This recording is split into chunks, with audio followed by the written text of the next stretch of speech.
मैं डॉक्टर मंजुला बारट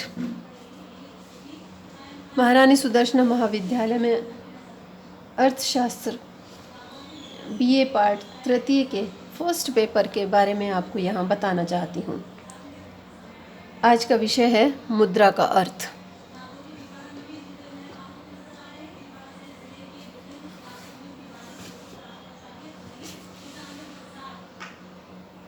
मुद्रा हमारे जीवन का अत्यधिक अविभाज्य और आवश्यक अंग है। मार्शल ने तो यहाँ तक कहा है कि मुद्रा वह धुरी है जिसके चारों ओर अर्थतंत्र चक्कर लगाता है। मुद्रा का विकास मानव सभ्यता के विकास के साथ साथ हुआ। पहले वस्तु विनिमय कार्यप्रणाली प्रचलित थी। एक वस्तु के बदले दूसरी वस्तु दी जाती थी। इसी प्रकार से कार्य संभव होता था, किंतु इसमें अधिकाधिक कठिनाइयों का सामना हमें करना पड़ता था। वस्तु अविभाज्य होती थी, उसमें एक मूल्य का माप नहीं था, उसमें विनिमय में भी समस्याएं आती थी, एक्सचेंज में भी अनेकों प्रॉब्लम इसके सामना करना पड़ता था। इस वजह से धीरे धीरे मुद्रा का विकास हुआ। मुद्रा की आवश्यकता शुरू से होती थी। इस प्रकार इस आविष्कार मुद्रा एक आवश्यकता ही आविष्कार की जननी है। इस प्रकार से मुद्रा की आविष्कार हुआ। मुद्रा वास्तव में मनी शब्द का रूपांतरण है और मनी शब्द का तात्पर्य पशुधन से होता है। यानी हम इस बात को अच्छी भली भांति समझ सकते हैं कि प्रारंभ में पशुधन का कितना ज़्यादा प्रयोग होता था। विनिमय के माध्यम के रूप में पशुधन का अधिकाधिक रूप से प्रयोग किया।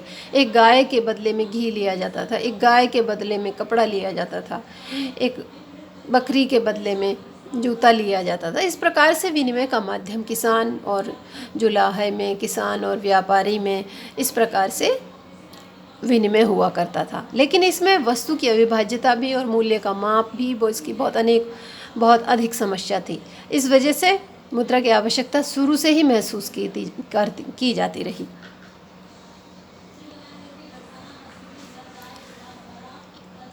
अब हम देखते हैं कि मुद्रा का अर्थ क्या है। इसके लिए अनेकों विद्वानों ने मुद्रा की अनेक परिभाषाएं दी हैं।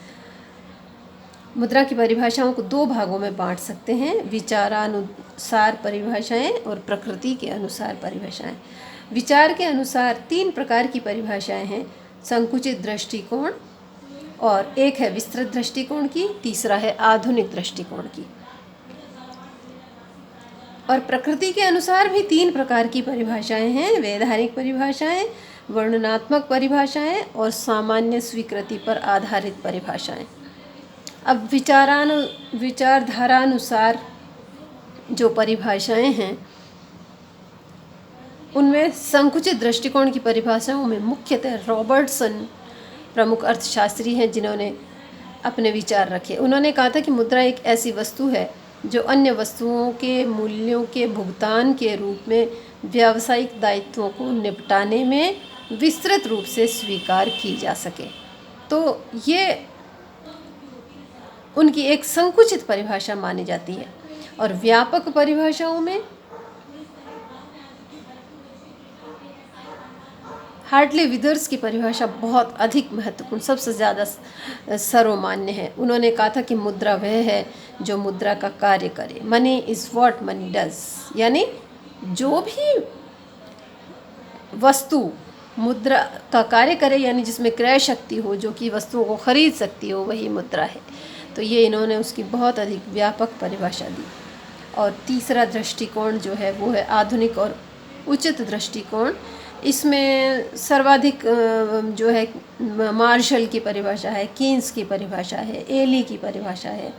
इसमें कीन्स ने ये कहा है कि मुद्रा वह है जिसको देकर ऋण प्रसंविदों तथा कीमत प्रसंविदों का भुगतान किया जाता है और जिसके रूप में सामान्य क्रय शक्ति का संचय किया जाता है। तो इस प्रकार विचारधारानुसार जो ये तीन अलग अलग दृष्टिकोण हैं उन्होंने अपने अपने अनुसार परिभाषाएं दी हैं। और अब दूसरी और महत्वपूर्ण परिभाषा है प्रकृति के आधार पर परिभाषा। तो प्रकृति के आधार पर परिभाषाओं में सबसे महत्वपूर्ण वैधानिक परिभाषाएं, जिन्होंने लीगल इसको आधार माना, उसमें नैप की परिभाषा प्रमुख है, हार्ट्रे की परिभाषा प्रमुख है। हार्ट्रे ने यह कहा कि मुद्रा के दो पहलू होते हैं। प्रथम यह है कि वह हिसाब की इकाई हो और दूसरी कि वह विधिग्राह्य हो। विधिग्राह्य पर उन्होंने जोर दिया, इसलिए इसको वैधानिक परिभाषाओं में शामिल किया जाता है। दूसरी है वर्णनात्मक परिभाषाएं। वर्णनात्मक परिभाषाओं में हार्टले विदर्स की, कॉलवार्न की और क्राउथर की अनेक परिभाषाएं आती हैं। इसी प्रकार तीसरी है सामान्य स्वीकृति और सर्वग्राह्यता पर आधारित परिभाषाएं। उसमें महत्वपूर्ण है सेलिगमैन की, मुद्रा वह वस्तु है जिसे सर्वग्राह्यता प्राप्त हो, यानी सब जन सामान्य के लिए स्वीकृत हो, जिसे जन सामान्य मान्यता प्रदान करे। तो सर्वग्राह्यता बहुत महत्वपूर्ण है। जब सर्वग्राह्यता कोई मुद्रा समाप्त कर देती है तो उसका महत्व समाप्त हो जाता है और वो अर्थव्यवस्था से परे हो जाती है। ऐसा उदाहरण हमारी अर्थव्यवस्थाओं में अनेकों कई बार हुआ है। तो हम जानते हैं कि सर्वग्राह्यता मुद्रा के लिए अत्यंत आवश्यक है।